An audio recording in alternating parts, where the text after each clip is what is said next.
So to start off this module, let's talk about the final theme, and it is the responsibility for change.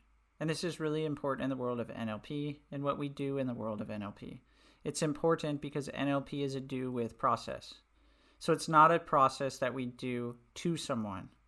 We don't do NLP to people, we do it with them. And so the responsibility for change is very important.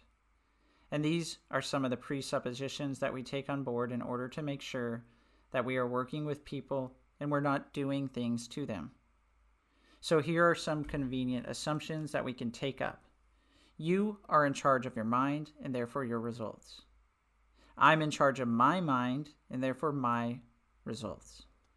And the responsibility for your change is with you. And the responsibility for my change is with me.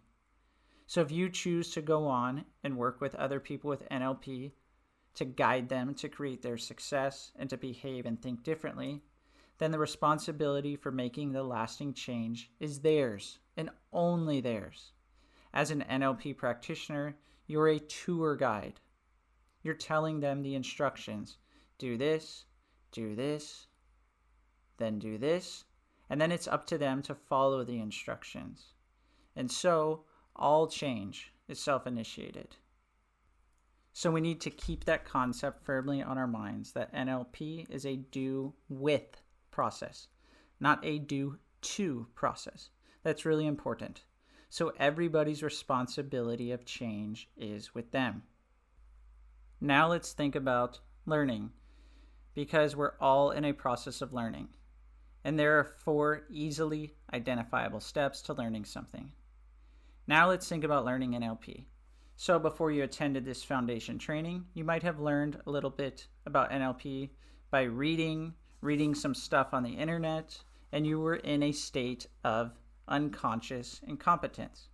So looking at this from a psychological learning viewpoint, unconscious incompetence means you don't know what you don't know. And that's where you are before you start to learn something you don't know. Then you start to open up the doors to learning. And you learn maybe the first module, the introduction. And you become consciously incompetent. And now this means you know what you don't know. So you know what's involved in NLP. And you know which bits you don't know now. And you know which bits there are for you to learn. Then you start learning. So the process you are in now, you start to go through all of the modules. You learn more, and you get to a point where you are then consciously competent because you know what you know. So you've done the learning. And you know things are still a bit clunky because it's all new and you're experimenting and you're trying things out and it all feels very new. And then you practice. You go away with your learning and you start to implement it. So you start to practice and then you become unconsciously competent. And this is when you go into a state of what we call flow. So things just happen. You do things because they are a habit and your behaviors are installed at the unconscious level. You start to do things without consciously having to think about the process of doing them. And let's look at another real world example, learning to drive a car. So bring your mind back to when you learned to drive a car. If you drive cars. And you will have just started and you do not know what to do. And you're sitting behind the wheel and thinking, what are all these knobs, buttons, pedals? What's going on? And you start to learn. You start to learn about the car and how to drive it, and you realize, oh, there's lots to think about here. And I know all the things that I've got to learn about driving the car. And you start having your lessons. So you start to practice the driving. And when you first start to drive, you drive consciously, don't you? Mirror, signal, maneuver, gear change. So you're thinking about everything very consciously, and it feels kind of difficult. I know that when I finished my driving lessons, I would feel completely exhausted because it had taken so much focus to think of all the different multitasking that you need to do as you're driving a car. And then you pass your test. And then you start to really drive, don't you? Because then you're unconsciously competent, and now you get in the car and you drive it. You do not think about it consciously because you are aware of what's going on around you consciously. The actual process of driving, you do not need to think about it anymore. It's habitual. It's something you do automatically and naturally now. And everything you learn follows the same psychological process as the learning develops and gets embedded. And that's exactly the same when you learn NLP. Excellence. So when we learn NLP, what we're looking to do is to replicate that model of excellence. So remember, we said right at the beginning that one of the definitions of NLP is that it's a model of excellence.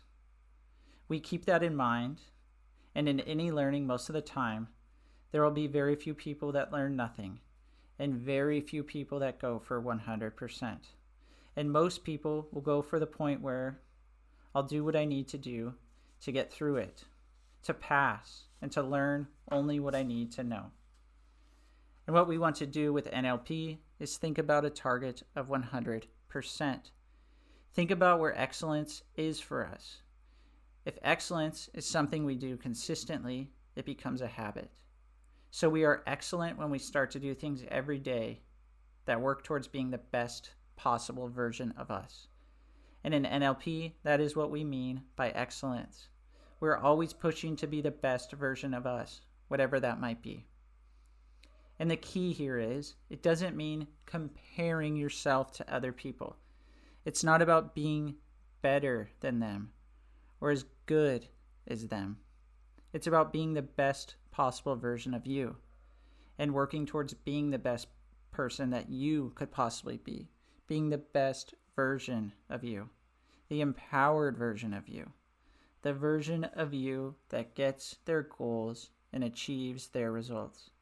That's what we mean by excellence and striving towards that every day. And please understand, this isn't about perfection. Because people often say, well, that would be perfection. And it's impossible to reach perfection. So that would get me really frustrated. That's not what we're driving towards here. It's about whatever is excellent for you.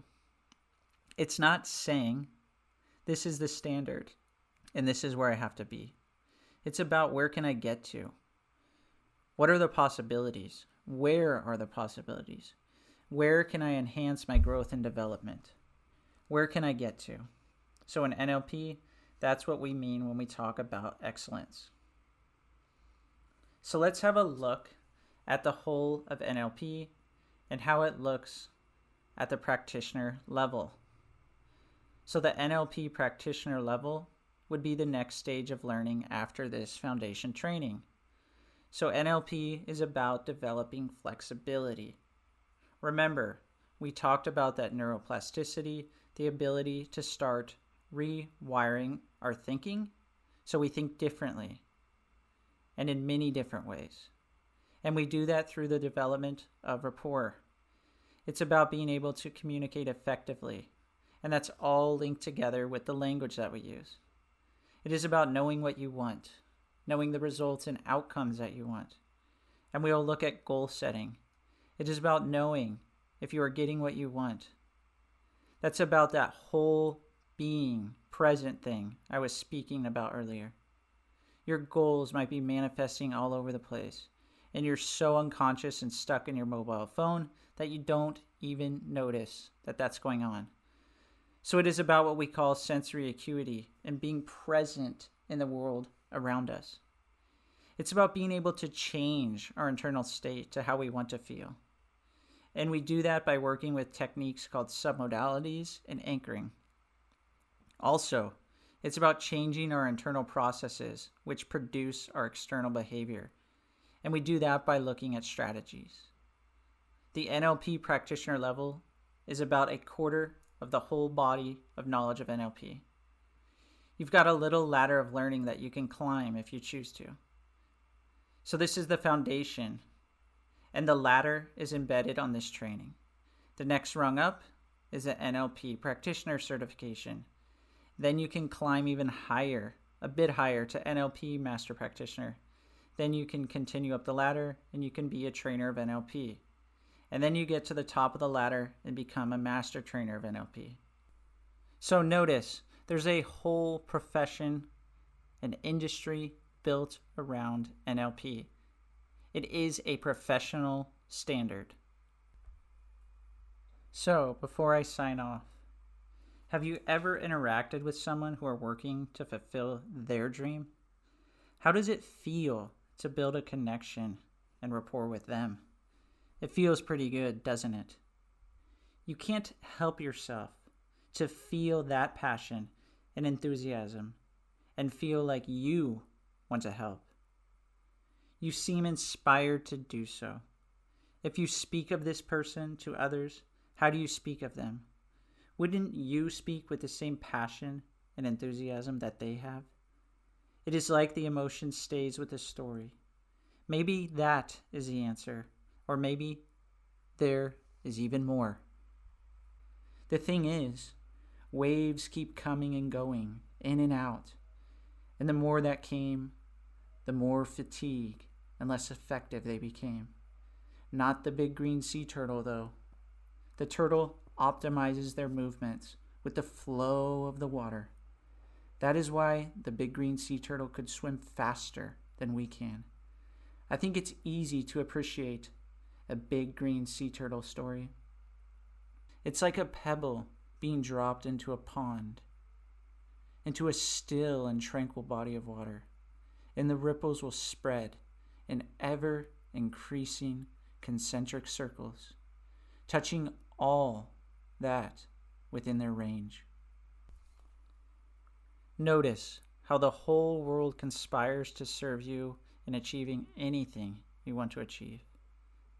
As you begin to discover how to move in the direction you most desire, engaging with all the resources that surround you, you must equally place your attention with care and ultimate flexibility. And when we embrace a childlike curiosity, we begin to think beyond what we think is possible into a realm of new thought and opportunity. It's not exactly outside of the box. At this level of curiosity, there is no box.